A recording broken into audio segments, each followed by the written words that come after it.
बहुत सारे लोग हमसे बार बार ये क्वेश्चन कर रहे थे कि एक ही लॉगिन आईडी से क्यूआर कोड के आने के बाद अपने सारे क्लाइंट्स को हम कैसे मैनेज कर सकते हैं, स्पेशली सेल्स टैक्स के क्लाइंट्स को। तो डिफरेंट कंसल्टेंट हजरात से हमें ये क्यूरीज मौसूल हो रही थी। तो फिर ये भी रिक्वेस्ट आई कि आप काइंडली इसके ऊपर कोई वीडियो बना दें, क्योंकि इसके ऊपर कोई वीडियो अवेलेबल नहीं है। तो फिर हमने यानी रिक्वेस्ट की कंसिडरेशन रिक्वेस्ट को कंसिडर करते हुए तो हमने सोचा कि इसके ऊपर एक वीडियो बना देते हैं।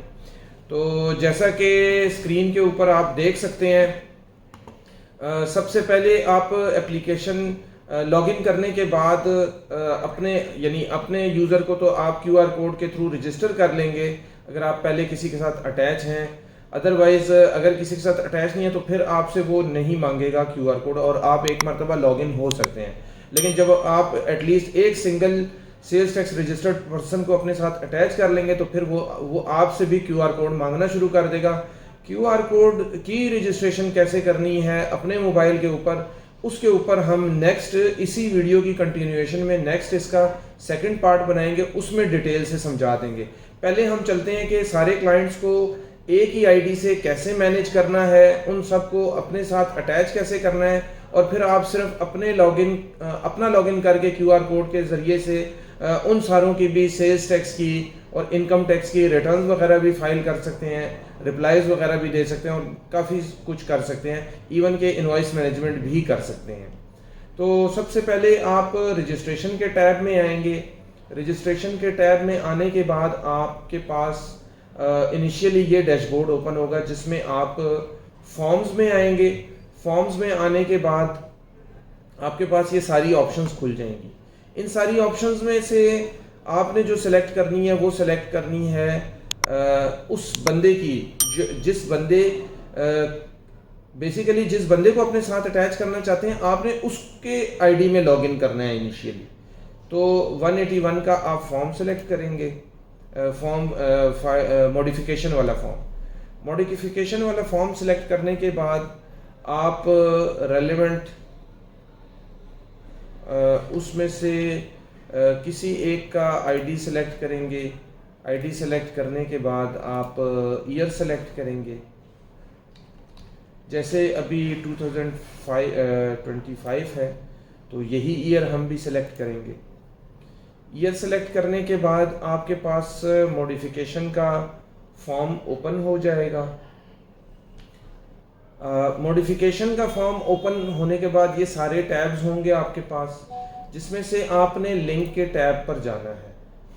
लिंक के टैब पर जाने के बाद आप यहाँ पे राइट साइड पे आपके पास add a new person link, तो इस पे आप प्लस करेंगे। इस पे प्लस करने के बाद आप कैपेसिटी में एडवाइज़र, अटॉर्नी या कंसल्टेंट, ये पहली ऑप्शन जो है ये सेलेक्ट करेंगे कि यानी आप अपने आप को एज ए कंसल्टेंट उनके साथ अटैच करना चाह रहे हैं। उसके बाद नेम में सर्च करके अपना यहाँ पे CNIC विदाउट डैशेस डालेंगे और सर्च का बटन दबा देंगे तो आपका नाम यहाँ अपीयर हो जाएगा, उसको आप सेलेक्ट कर लेंगे।